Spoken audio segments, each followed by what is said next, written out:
നീണ്ട 4 ദിവസത്തെ ഇടവേളയ്ക്കും ഒളിവ് ജീവിതത്തിനു ശേഷം പുള്ളിക്കാരൻ മറുപടിയായി എത്തിയിട്ടുണ്ട് സുഹൃത്തുക്കളെ, എത്തിയിട്ടുണ്ട്. അതിനു മുമ്പ് KGF സിനിമ നിങ്ങൾ കണ്ടിട്ടുണ്ടെങ്കിൽ അതിന്റെ പിന്നിലെ ഒരു ബാക്ക്ഗ്രൗണ്ട് സ്കോറില്ലേ, അതിട്ടുകൊണ്ട് ഞാൻ പറയാൻ പോകുന്ന കാര്യങ്ങളൊന്ന് കേട്ടു നോക്കുക. കുറേ വാണങ്ങളെ ഒരു റോക്കറ്റിൽ കുത്തി നിറച്ച് ബഹിരാകാശത്ത് വിടട്ടെ. പ്രതികരിക്കണോ വേണ്ടയോ? പുള്ളിക്കാരൻ ഇന്നലെ ഇട്ട ഒരു പോസ്റ്റാണ്, നമുക്കെതിരെയാണ് കേട്ടോ. പ്രതികരിക്കണോ വേണ്ടയോ? പുള്ളിക്കാരൻ ഈ പോസ്റ്റൊക്കെ കാണാൻ നേരത്തെ ഉള്ളിൻ്റെ ഉള്ളിൽ KGF ആയിരിക്കും ഉദ്ദേശിച്ചത്. പക്ഷേ ടോം ആൻഡ് ജെറിയിൽ മറ്റേ ബാക്ക്ഗ്രൗണ്ട് സ്കോറാണ് നമുക്ക് ഓർമ്മ വന്നത്.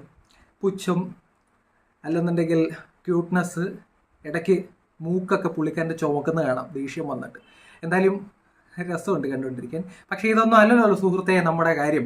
അന്ന് ഞാനൊരു വീഡിയോ ഇട്ടപ്പം പുള്ളിക്കാരൻ പറഞ്ഞു ഇവിടെ ഒരു മീഡിയയും ഇത് റിപ്പോർട്ട് ചെയ്തിട്ടില്ല. ആര് പറഞ്ഞു റിപ്പോർട്ട് ചെയ്തിട്ടില്ലെന്ന്? ഇപ്പം റിപ്പോർട്ട് ചെയ്തിട്ടുണ്ടല്ലേ? അന്ന് പറഞ്ഞ് റിപ്പോർട്ട് ചെയ്തിട്ടില്ലെന്ന്. അതായത് നോക്കാതെ കാണാതെ വന്നിട്ട് വായ്ത്താളം അടിച്ചു. എന്തായാലും അതൊക്കെ പോട്ടെ. ഇനിയിപ്പം പുള്ളിക്കാരൻ പറയുന്ന കുറച്ച് കാര്യങ്ങൾ എന്താണെന്ന് വെച്ചാൽ, ഞാൻ രാഹുൽ ഗാന്ധിയുമായി ബന്ധപ്പെട്ട് രാഹുൽ ഗാന്ധി ഫേക്ക് പ്രോമിസ് കൊടുത്തു എന്ന് പറഞ്ഞു, രാഹുൽ ഗാന്ധി ആൾക്കാരെ പറ്റിച്ചു എന്ന് പറഞ്ഞു. പറ്റിച്ചു? എന്താ സംശയം? നിങ്ങൾ 2 കൺട്രീസ് എന്ന് പറഞ്ഞ സിനിമ കണ്ടിട്ടുണ്ടോ? 2 കൺട്രീസ് സിനിമയ്ക്കകത്ത് ദിലീപിൻ്റെ ഒരു ക്യാരക്ടറുണ്ട്. ഒന്നാം തരം തട്ടിപ്പുകാരനാണ്. പുള്ളിക്കാരൻ ഇലക്ഷന് നിൽക്കുന്നുണ്ട് ഒരു സ്വതന്ത്രനായിട്ട്. കുറച്ച് വോട്ട് കിട്ടാൻ വേണ്ടി ഈ 1 രൂപയ്ക്ക് അരി കൊടുക്കുന്ന ഒരു സീനുണ്ട്, നിങ്ങൾ കണ്ടിട്ടുണ്ടോ? അതുപോലെ രാഹുൽ ഗാന്ധി ഒരു കലാപരിപാടി ഈ ഇലക്ഷൻ ചെയ്തു.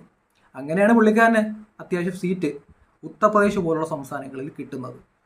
കൃത്യമാണ്. ഇനി നമ്മൾ രാഹുൽ ഗാന്ധി കാണിച്ച കലാപരിപാടി എന്താണെന്ന് വെച്ചാൽ, ഈ 50% സ്ത്രീകൾക്ക് സർക്കാർ ജോലിയിൽ സംവരണം കൊടുക്കും. ഒന്ന് ആലോചിച്ച് നോക്കി. ഇപ്പം നമ്മൾ പുരുഷന്മാർ ഇവിടെ ടെസ്റ്റ് എഴുതിക്കൊണ്ടിരിക്കുന്നവർ നമ്മളെന്താ മണ്ടന്മാരുമല്ലോ.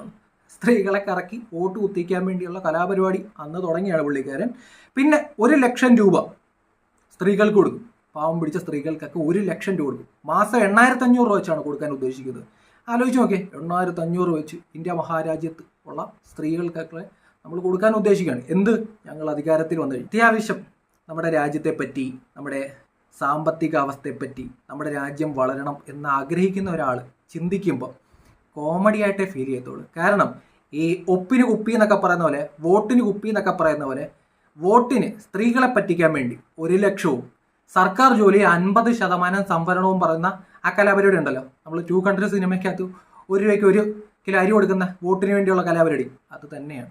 ഒരു മാറ്റമില്ല. ഈ സ്ത്രീകളെ പറ്റിക്കാൻ വേണ്ടി ഇതുപോലുള്ള ഫേക്ക് പ്രോമിസ് കൊടുക്കുക. ഈ ഫേക്ക് പ്രോമിസ് എന്ന് പറയുന്നത് നമ്മുടെ നാട്ടിൽ ഈ അമ്മമാര് കുട്ടികൾക്ക് ഫുഡ് കൊടുക്കുന്ന നിങ്ങൾ കണ്ടിട്ടുണ്ടോ? അതായത് ഈ അമ്പിളി മാമനെ പിടിച്ചു തരാം, അല്ലെങ്കിൽ കാക്കോച്ചി വന്ന് പിടിച്ചുകൊണ്ട് പോകും എന്നൊക്കെ പറഞ്ഞുകൊണ്ട് പേടിപ്പിച്ചും പ്രലോഭനം കൊടുത്തും വോട്ട് ചോദിക്കുന്ന ഒരു കലാപരിപാടി. അമ്മയ്ക്കേറിയ ഇത് രണ്ടും വരാൻ പറ്റുന്നില്ല. അമ്പിളിമാമനെയും പിടിക്കാൻ പറ്റത്തില്ല, കാക്കോച്ചിയും വരത്തില്ല. പക്ഷെ കൊച്ചു ഫുഡ് കഴിക്കുമെന്നൊക്കെ പറയുന്ന പോലെ സ്ത്രീകളെ പറ്റിക്കുന്ന പരിപാടി. സ്ത്രീ വോട്ടർമാരെ ടാർഗറ്റ് ചെയ്ത് സൗജന്യ വാഗ്ദാനങ്ങൾ കൊടുത്തതിൻ്റെ ഏറ്റവും ഒടുവിലത്തെ ഇരയാണ് കർണാടക സർക്കാർ. ആ കർണാടകത്തിൽ ഭരിച്ചുകൊണ്ടിരിക്കുന്നത് കോൺഗ്രസ് ആണ്. അവിടെ 62,000 കോടി രൂപയാണ് ഈ സൗജന്യത്തിന് വേണ്ടി ഒരു സംസ്ഥാന സർക്കാർ ചെലവാക്കിക്കൊണ്ടിരിക്കുന്നത്. 62,000 കോടി രൂപ എറിഞ്ഞിട്ട് കുറെ വോട്ട് പിടിക്കുന്ന കലാപരിപാടി. സാധാരണക്കാർ കൊടുക്കുന്ന ടാക്സ് മണി എടുത്തിട്ട് ഇവർ സൗജന്യം കൊടുക്കുന്നു, വോട്ട് പിടിക്കുന്നു, അധികാരത്തിലേക്ക് വരുന്നു. ഇതാണ് കലാപരിപാടി. കുടുംബത്തിൽ ഓരോ സ്ത്രീകൾക്കും പ്രതിമാസം 2,000 രൂപയും, തൊഴിൽരഹിതരായ ഓരോ ഡിപ്ലോമ ഹോൾഡർമാർക്കും പ്രതിമാസം 1,500 രൂപയും, ബിരുദധാരികൾക്ക് 3,000 രൂപയും കോൺഗ്രസ് പാർട്ടി വാഗ്ദാനം ചെയ്തിട്ടുണ്ട്. പാർട്ടിയുടെ തെരഞ്ഞെടുപ്പിന് മുമ്പുള്ള വാഗ്ദാനങ്ങൾ പ്രകാരം സംസ്ഥാന സർക്കാർ നടത്തുന്ന ബസ്സുകളിൽ സ്ത്രീകൾക്ക് സൗജന്യ യാത്ര ചെയ്യാം. കൂടാതെ ഓരോ കുടുംബത്തിനും 200 യൂണിറ്റ് വൈദ്യുതി സൗജന്യമായി ലഭിക്കും. എല്ലാം സൗജന്യം. സ്ത്രീകൾക്ക് ബസ് യാത്ര ചെയ്യുന്നവർക്ക് സൗജന്യം. ജോലിയുള്ളവർ പണം കൊടുത്തിട്ട് തന്നെ പോകണം. അങ്ങനെ ഒരു സംസ്ഥാനം വളരൂ, അങ്ങനെ ടാക്സ് മണി എത്തത്തുള്ളൂ, അങ്ങനെ ഒരു സ്ഥാപനം മുമ്പോട്ട് പോകത്തുള്ളൂ. അല്ലെങ്കിൽ ഈ ട്രാൻസ്പോർട്ട് വകുപ്പൊക്കെ തകർന്ന് തരിപ്പണമാവും. ഈ പണം നമ്മുടെ ഖജനാവിൽ കിടക്കുന്ന പണം എടുത്തിട്ട് ഇവരിടും. ഇവർ സൗജന്യ യാത്ര കൊടുത്തുകൊണ്ടിരിക്കും. പക്ഷേ രാജ്യം വളരുന്നു, നമ്മുടെ ഇൻഫ്രാസ്ട്രക്ചർ ഡെവലപ്പ് ചെയ്യണമെന്ന് ആഗ്രഹിക്കുന്ന ഒരാൾക്ക് ഇതൊന്നും അംഗീകരിക്കാൻ പറ്റത്തില്ല. ഇതുപോലെ കുറേ എണ്ണം ഉണ്ട്. രാഹുൽ ഗാന്ധിന്നും ധ്രുവറാത്തിന്നും ഒക്കെ പറഞ്ഞ് രാവിലെ ഉച്ചയ്ക്കും വൈകിട്ടും ധ്രുവറാത്തി രാഹുൽ ഗാന്ധി, ധ്രുവറാത്തി രാഹുൽ ഗാന്ധി എന്നൊക്കെ പറഞ്ഞിട്ടിരിക്കുന്ന ടീമുണ്ട്. ഇവർക്കൊന്നും ഇത് പറഞ്ഞാൽ മനസ്സിലാകത്തില്ല. ഈ രാഹുൽ ഗാന്ധി കൊടുക്കുന്ന ഫേക്ക് പ്രോമിസിന്റെ ആഫ്റ്റർ എഫക്റ്റ് ആണ് നമ്മൾ ഉത്തർപ്രദേശിൽ ലക്നൌവിൽ കണ്ടത്. സ്ത്രീകൾ വന്ന് ക്യൂ നിൽക്കുകയാണ് പണം മേടിക്കാൻ വേണ്ടി. ഇവരുടെ ഗ്യാരണ്ടി കാർഡിന്റെ പേരിൽ അവിടെ ക്യൂ നിൽക്കുകയാണ്.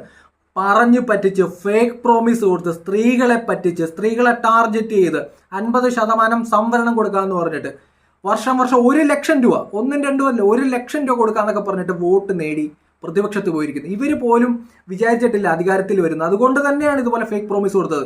അല്ലെങ്കിൽ രാഹുൽ ഗാന്ധി ഒരു 99 സീറ്റ് കിട്ടിയപ്പോൾ ഇത്രയും സന്തോഷിക്കുന്ന എന്തിനാണ്? രാഹുൽ ഗാന്ധിക്ക് തന്നെ അറിയാം പുള്ളിക്കാരൻ അധികാരത്തിൽ വരത്തില്ല, ഇതൊന്നും കൊടുക്കാനും പറ്റില്ലെന്ന്. പക്ഷേ ഫേക്ക് പ്രോമിസ് കൊടുത്ത് ആൾക്കാരെ വെയിലത്ത് നിർത്തുകയും പറ്റിക്കുകയും ചെയ്ത വ്യക്തി തന്നെയാണ് രാഹുൽ ഗാന്ധി. വീഡിയോ ഇട്ട മോനൂസ് പറഞ്ഞ ലാസ്റ്റത്തെ ഒരു ഡയലോഗ് ഉണ്ട്, എനിക്ക് ഭയങ്കര റീച്ചാണ്, ഇതൊരു അല്പന്മാരുടെ സ്വഭാവമാണ്, ഞാൻ എന്തോ വലിയ സംഭവമാണ്, എനിക്ക് കൂടുതൽ റീച്ച് ഉണ്ട്, ഞാൻ വലിയ ഒരു ഇൻഫ്ലുവൻസറാണ്, എൻ്റെ പേജിന് ഇത്രയൊക്കെ ഉണ്ടെന്നൊക്കെ പറഞ്ഞുകൊണ്ടിരിക്കുന്ന ഡയലോഗ് ഉണ്ടല്ലോ.